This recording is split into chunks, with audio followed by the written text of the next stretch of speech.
दोस्तों नमस्कार। दोस्तों मैं विमल शाही आप सभी लोगों का अपने चैनल में स्वागत करता हूं और उम्मीद करता हूं कि आप लोग सब लोग स्वस्थ होंगे एवं मस्त होंगे। सभी राष्ट्रवादियों और सनातनियों से ये निवेदन रहेगा कि आप लोग मेरे चैनल को सब्सक्राइब कर लीजिए और वीडियो को लाइक एवं शेयर भी कीजिए। दोस्तों हम लोग बात करने जा रहे हैं नीतीश कुमार के ने जो एक्ट किया है, जिसमें एक बच्ची आती है जो पूरे बुर्के से ढकी हुई रहती है। तो नीतीश कुमार जब उनके पास जब वो जाती है तो नीतीश कुमार ने उनका जो नकाब है या जो बुर्का है थोड़ा सा खींचा ताकि उस लड़की का चेहरा साफ साफ दिख सके।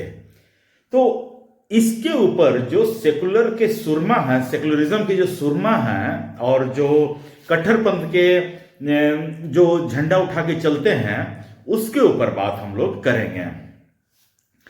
दोस्तों मैं ये सबसे पहले क्लियर करना चाहता हूं कि नीतीश कुमार पक्के सेकुलर नेता हैं। इसमें तो किसी को कोई इफ बट नहीं है। जब से नीतीश कुमार रहे हैं सेकुलरिज्म का झंडा उठाकर चल रहे हैं, चाहे वो बीजेपी के साथ रहे हैं या तो कांग्रेस के साथ रहे हैं। सेकुलरिज्म से उन्होंने कभी कॉम्प्रोमाइज नहीं किया। आप मुझे एक एग्जाम्पल देकर बता दीजिए कि हां नीतीश कुमार ने इस जगह पर सेकुलरिज्म से कॉम्प्रोमाइज कर लिया हो, तब मैं उसे जानूंगा।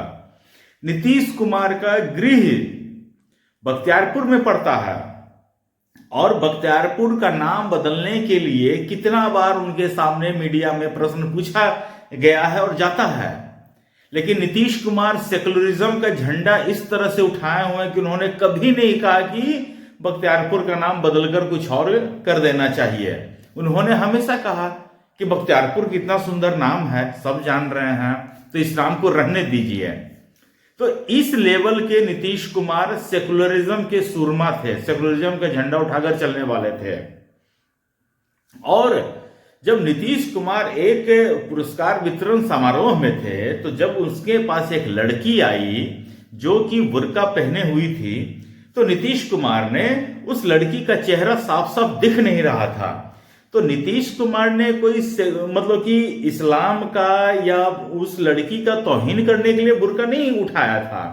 उन्होंने सिर्फ उस लड़की को, हो सकता है कि चेहरा स्पष्ट न दिख रहा हो या हो सकता है उन्होंने ये फील किया हो कि लड़की का नाक बंद यहां तक होने से उसको किसी तरह का प्रॉब्लम हो रहा हो, तो उन्होंने नाक से नीचे खींच दिया, मुझे जहां तक लगा।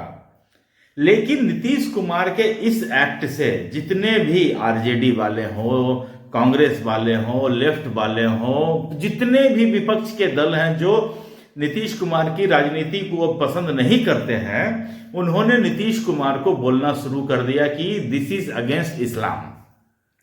भैया ये अगेंस्ट इस्लाम कैसे हो गया, मुझे तो बताइए, या नीतीश कुमार को तो भी कोई बताइए।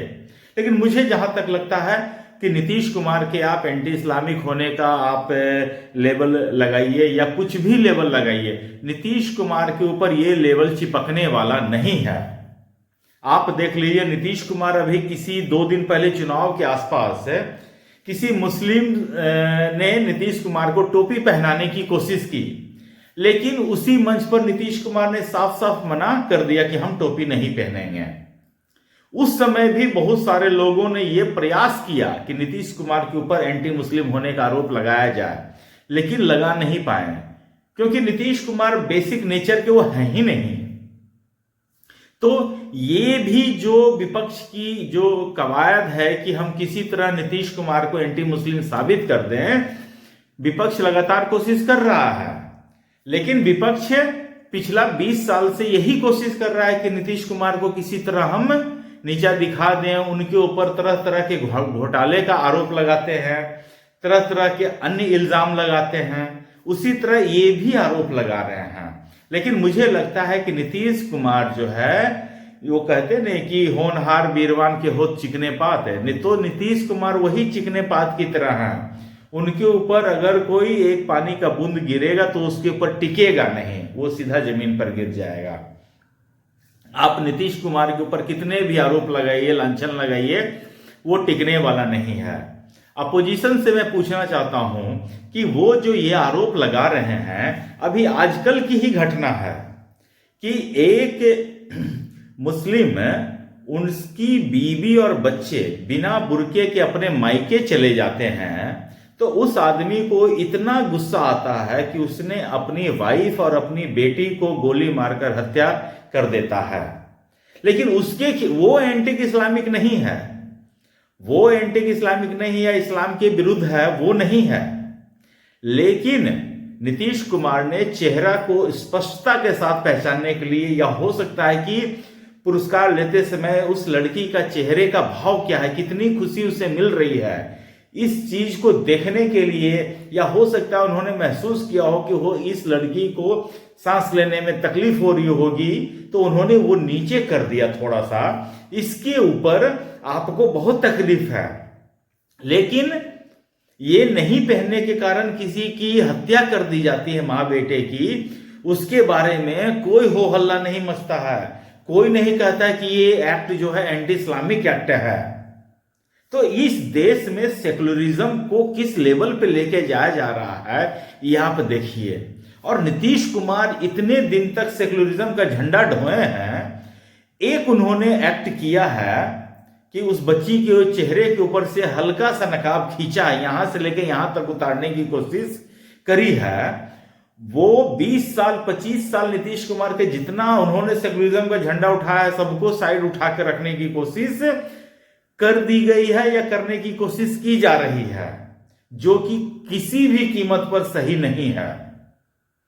अगर आपको लगता है कि नीतीश कुमार का ये एक्ट गलत है, तो नीतीश कुमार का 20 साल 25 साल का जो सेकुलरिज्म का झंडा है, उसके कारण एक एक्ट को तो क्षमा किया जा ही सकता है।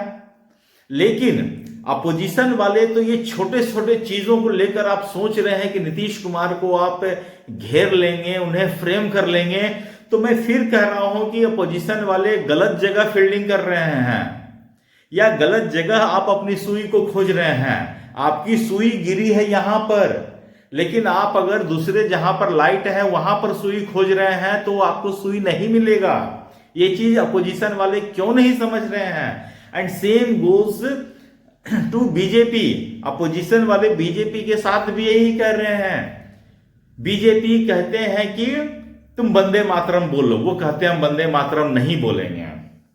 बताइए, अगर जिन लोगों को बीजेपी कहती है वंदे मातरम बोलो, अगर वो 5 बार वंदे मातरम बोल दे, तो बीजेपी का तो सारा प्रोपेगेंडा यहीं खत्म।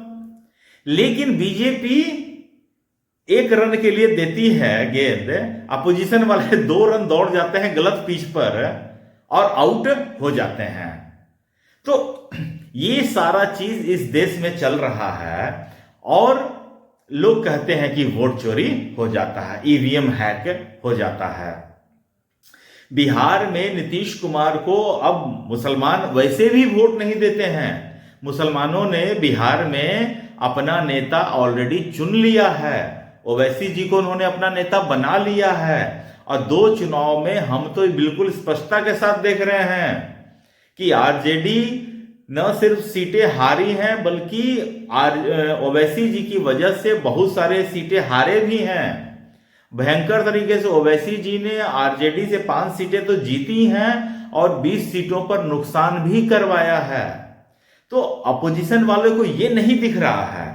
अपोजिशन वाले को कहां यूनाइट होना है, कहां एग्रेशन दिखाना है, कहां एनालिसिस करना है, ये चीज उन्हें दिखाई नहीं देता है। गलत जगह पर पॉइंट करने से आपको कोई सफलता नहीं मिलने वाली है। तो ये सारा मतलब डिस्कशन वाले इश्यूज हैं, जिसके ऊपर मीडिया में डिस्कशन चल रहा है। एक दूसरे के ऊपर आरोप प्रत्यारोप, लोग एक दूसरे के ऊपर भिड़ रहे हैं। जो प्रवक्ता है वो एंकर से भिड़ रहे हैं, एंकर जो है प्रवक्ता को सिखा रहे हैं। तो बहुत सारी चीजें चल रही हैं जो कि अननेसेसरी है, जिसकी कोई जरूरत नहीं है, लेकिन फिर भी हो रहा है। तो दोस्तों, मुझे आज के लिए इतना ही अपडेट देना था। आप लोग अपना ख्याल रखिए, स्वस्थ रहिए, मस्त रहिए। तब तक के लिए नमस्कार, बाय।